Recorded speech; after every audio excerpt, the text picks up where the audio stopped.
di dalam karang giginya tersebut ada gigi berlubang. Jadi saya jalannya kayak gini banget sih. Karena untuk mengantisipasi sakitnya pasca penambalan. Jadi banyak kasus-kasus setelah gigi ditambal malah sakit. Di konten sebelumnya haus.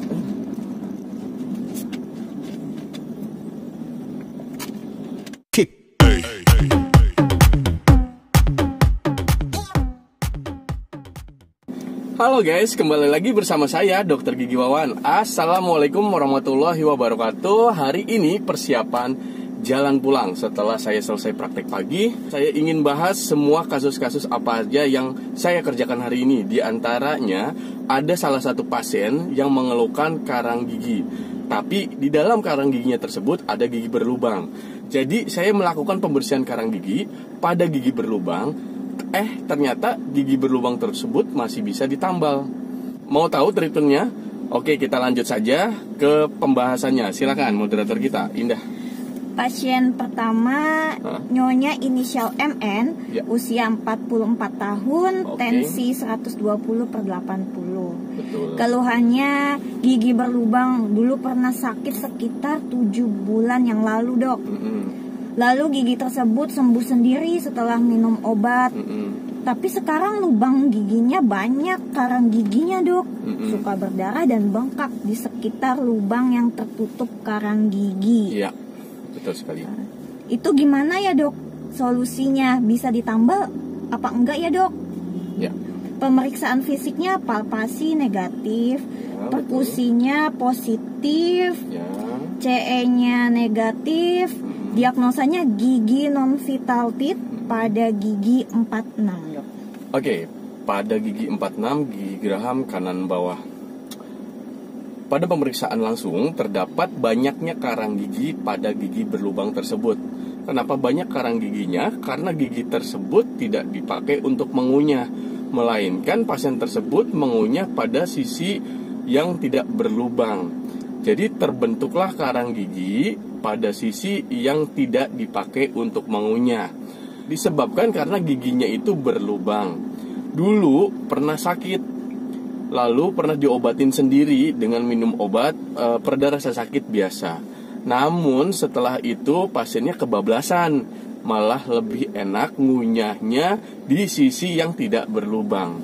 Alhasil sisa makanan ngumpul semua di sisi yang berlubang. Akhirnya terbentuklah karang gigi sedikit demi sedikit.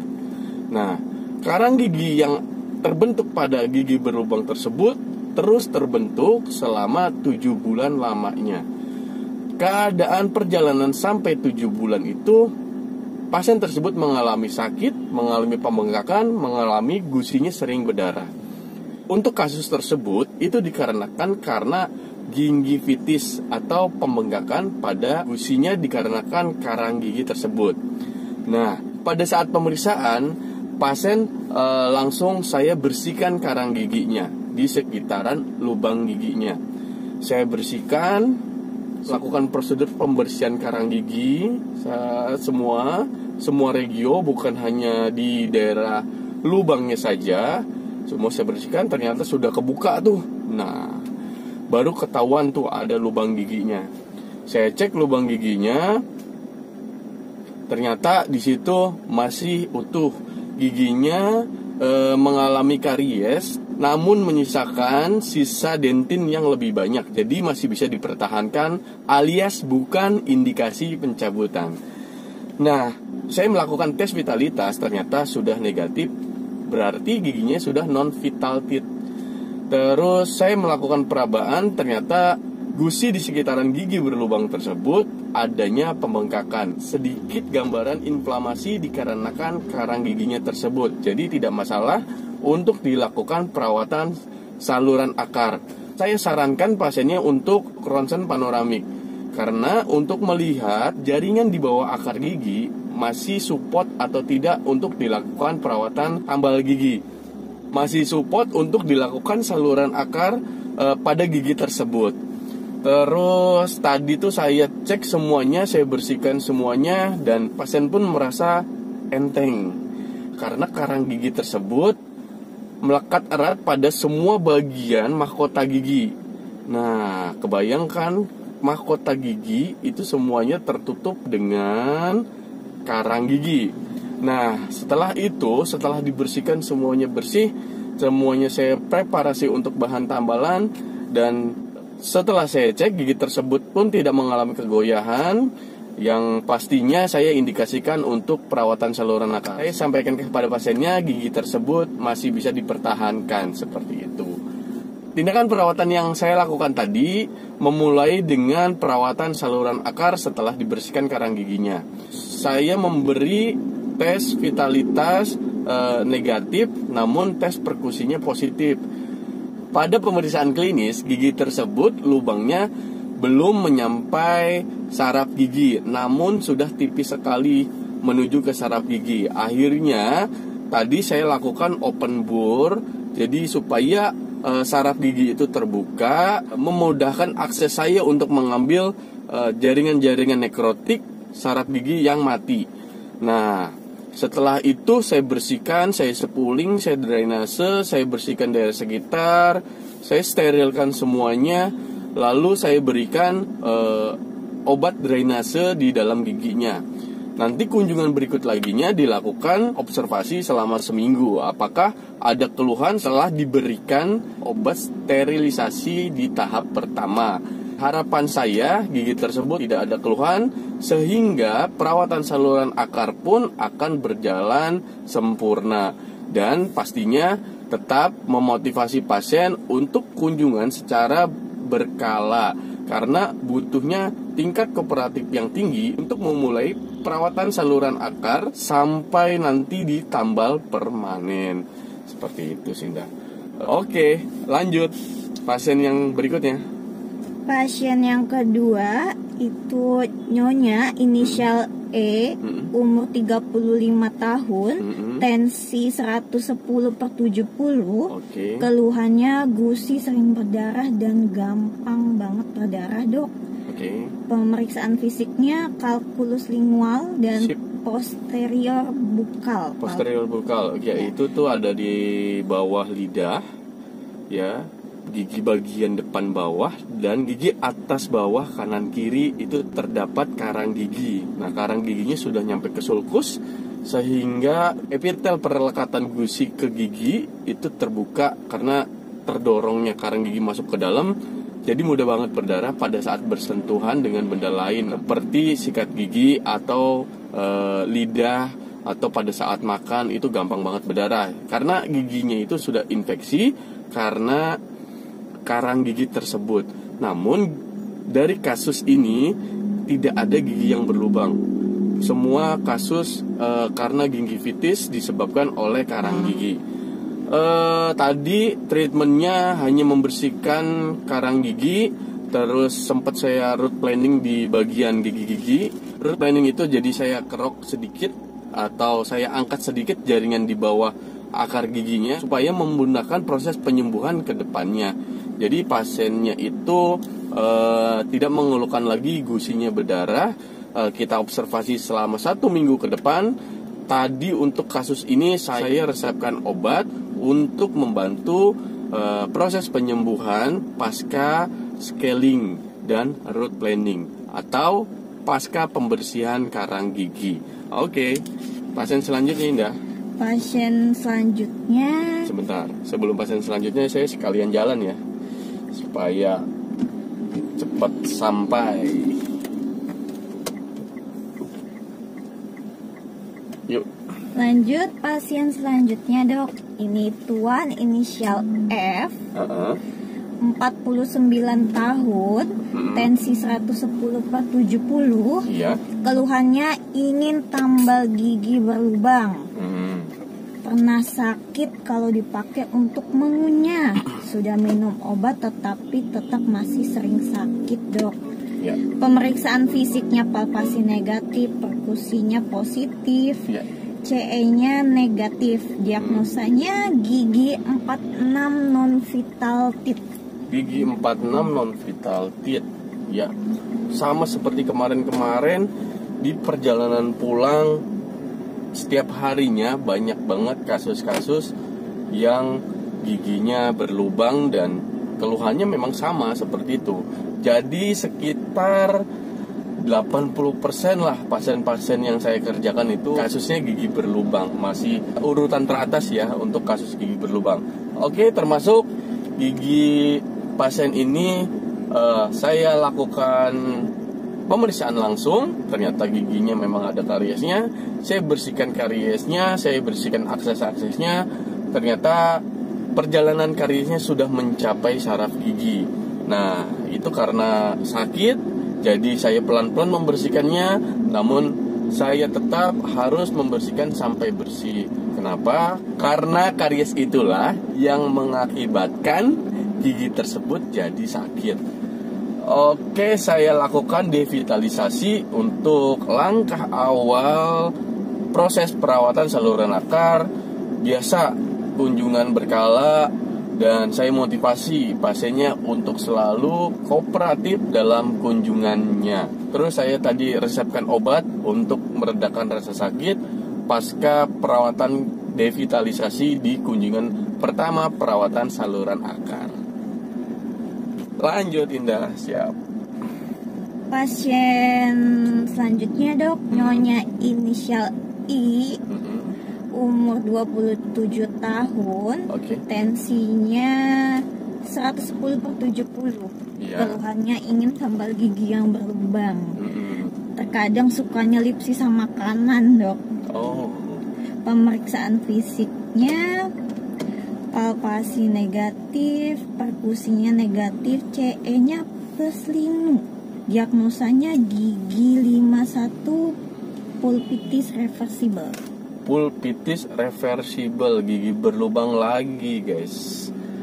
Kali ini reversible, berarti dia tuh masih bisa dipertahankan langsung dengan jenis bahan tambalan sandwich yang berlapis. Lapisan pertama itu lapisan anti linu, lapisan yang kedua itu lapisan tambalan permanen. Prosesnya sama, kita bersihkan karies dan memang ada sedikit plak-plak dari pembentukan karang gigi. Saya pun bersihkan sekalian karena untuk menghindari adanya infeksi yang masuk pada prosedur dari preparasi penambalan yang saya kerjakan tadi. Tadi sih pasiennya tidak mengeluh sakit, hanya mengeluh linu saja. Berarti menandakan saraf pulpanya belum terbuka, ya bisa langsung ditambal permanen seperti itu. Lalu setelah itu saya sarankan untuk menambal gigi-gigi yang berlubang selanjutnya sebelum gigi tersebut menjadi lebih parah. Jadi gigi-gigi sebelahnya itu terdapat karies juga guys. Memang perawatan saya harus komprehensif atau menyeluruh. Jadi semuanya saya cek supaya pada pasien ini bebas karies, sehingga enak untuk makan, tidak ada kariesnya, tidak ada gigi berlubangnya. Oke, lanjut dah. Pasien selanjutnya ini nyonya inisial D, umur 40 tahun, tensinya 110/70. Keluhannya ingin tambal gigi atas dok. Ya. Pemeriksaan fisiknya palpasi negatif, perkusi negatif, CE-nya positif. Diagnosanya gigi 18 pulpitis reversible. 18 pulpitis reversible, ya ini gigi geraham atas paling ujung ya. Gigi geraham terakhir dia berlubang, namun belum mencapai saraf gigi, jadi langsung bisa ditambal permanen. Keluhannya hanya linu, itu tidak masalah untuk bisa tambal permanen. Justru dengan bahan tambalan giginya tidak linu lagi. Yang bikin sulit pada perawatan gigi geraham paling belakang yaitu jenis anatomis akar giginya itu menguncup. Jadi saya perlu banyak tanda tanya apakah infeksinya masuk ke saraf gigi yang akarnya nguncup tadi. Karena kalau infeksinya masuk ke akar giginya sudah meningkat, diagnosanya menjadi pulpitis irreversible, itu akan sulit lagi perawatannya. Kenapa sulit? Karena akarnya tuh nguncup. Jadi pada saat membersihkan saluran akarnya itu akan sulit karena akarnya itu kan bengkok-bengkok, nguncup kan bengkok ini. Nah, kelentingan dari file atau alat untuk mengambil saluran akarnya itu yang ditakutkan mudah patah di dalam situ atau mudah perforasi malahan. Kenapa? Karena dia kan lentur, tapi pada saluran akar yang bengkok tidak bisa lentur sekali gitu. Untungnya gigi tersebut terdiagnosa hanya pulpitis reversible, jadi bisa langsung ditambal permanen deh. Nggak pakai perawatan saluran akar lagi. Seperti itu. Lanjut dah. Pasien selanjutnya ini Nyonya inisial K, umur 40 tahun, tensinya 120/70. Keluhannya tumbuh daging di gigi bawah sakit, Dok. Pemeriksaannya palpasi positif, perkusi positif, CE-nya juga positif, Dok. Diagnosanya gigi 48 pulpitis. Ya, untuk kasus tumbuh gigi ini nanti akan saya buatkan konten khusus ya, tapi nggak apa-apa deh. Sekarang dibahas karena salah satu pasien yang saya kerjakan juga hari ini. Jadi giginya berlubang, guys. Terus ada daging tumbuhnya.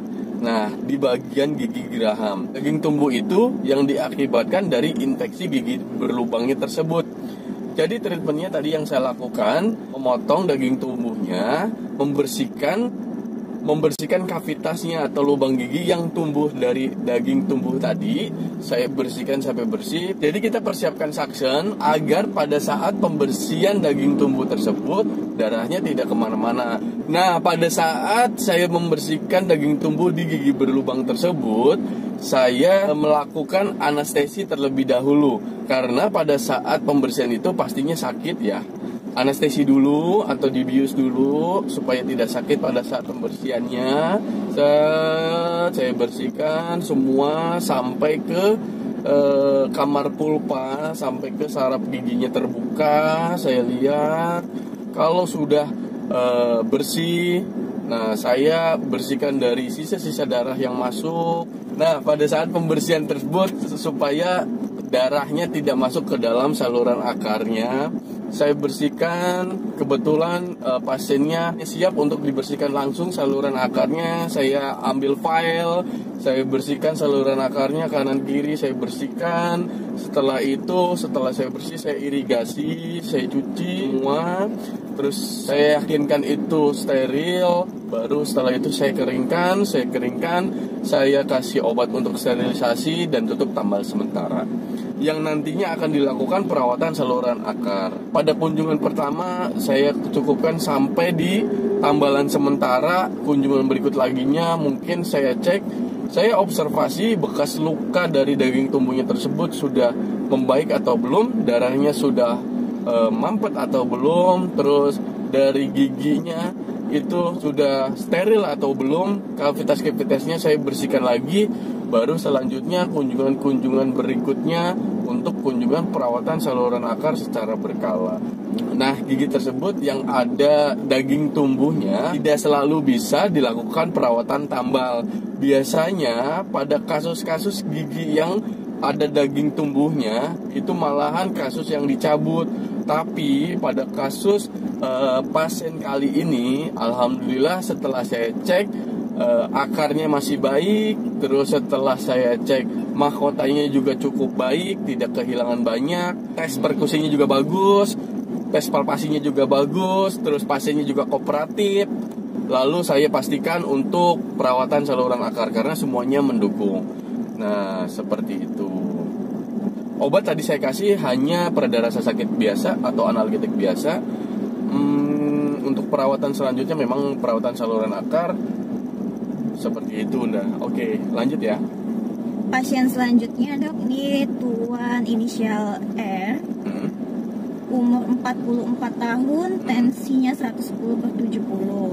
Keluhannya ingin tambal gigi permanen. Ini perawatan saluran akar lanjutan, Dok. Oh, iya. Pemeriksaan fisiknya palpasi positif, perkusinya negatif, CE-nya juga negatif, Dok. Sip. Diagnosanya gigi 46 non vital teeth. Ya pasti non vital teeth karena memang ini pasca devitalisasi. Pasiennya alhamdulillah udah kunjungan ketiga balik lagi dan pasiennya sangat kooperatif. Itu jos pasien yang seperti ini. Terus saya cek ternyata perawatannya berjalan dengan baik. Terus saya cek kavitasnya, kamar pelupannya bersih, tambalan pun tidak lepas. Lalu saya cek lagi tes perkusi palpasi semuanya aman. Saya lanjutkan ke sterilisasi kedua. Lalu saya tambal sementara untuk melanjutkan perawatan selanjutnya.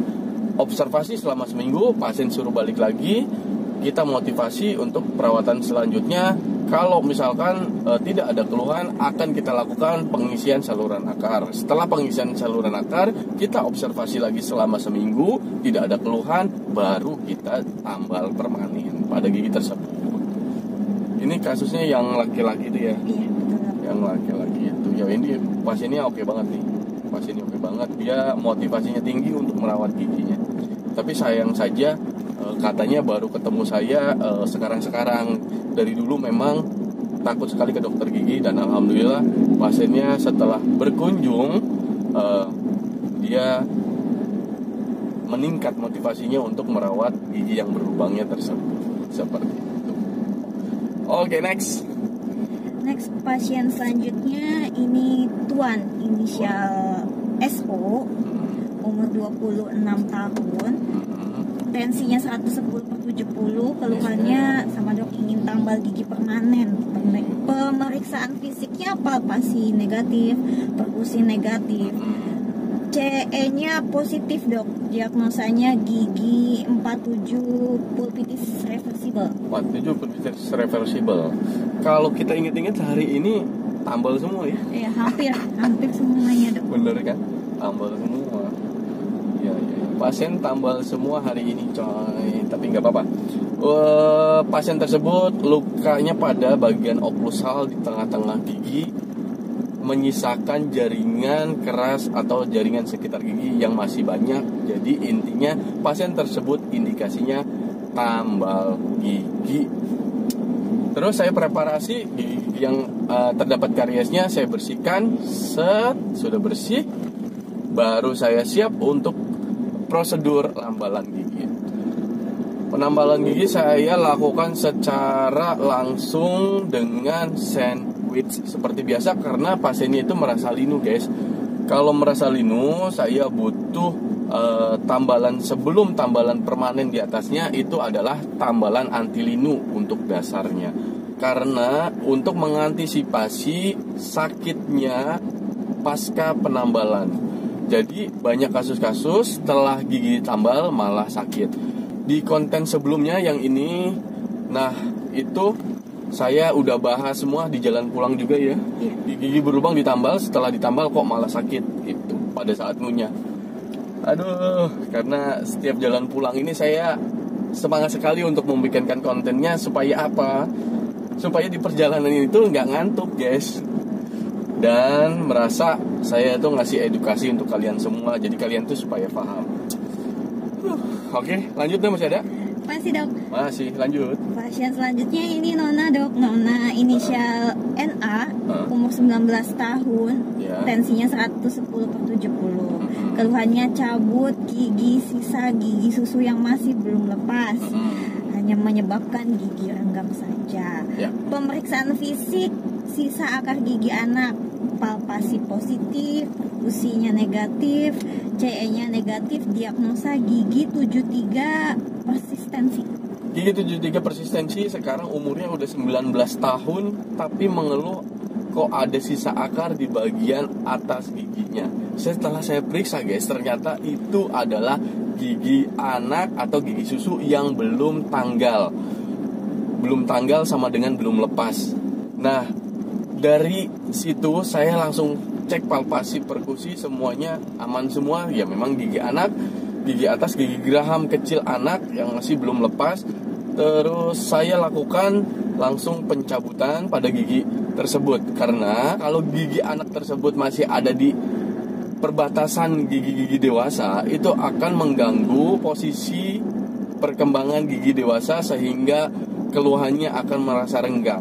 Nah, harapannya setelah gigi susu itu dicabut, umur masih 19 tahun, masih banyak pergerakan gigi. Insya Allah yang gigi renggangnya itu bisa rapat kembali, paling nggak kalau nggak rapat bisa agak mengurangi space renggang yang sekarang gitu. Karena yang space renggang sekarang itu diakibatkan gigi tersebut tuh yang nyempil tadi.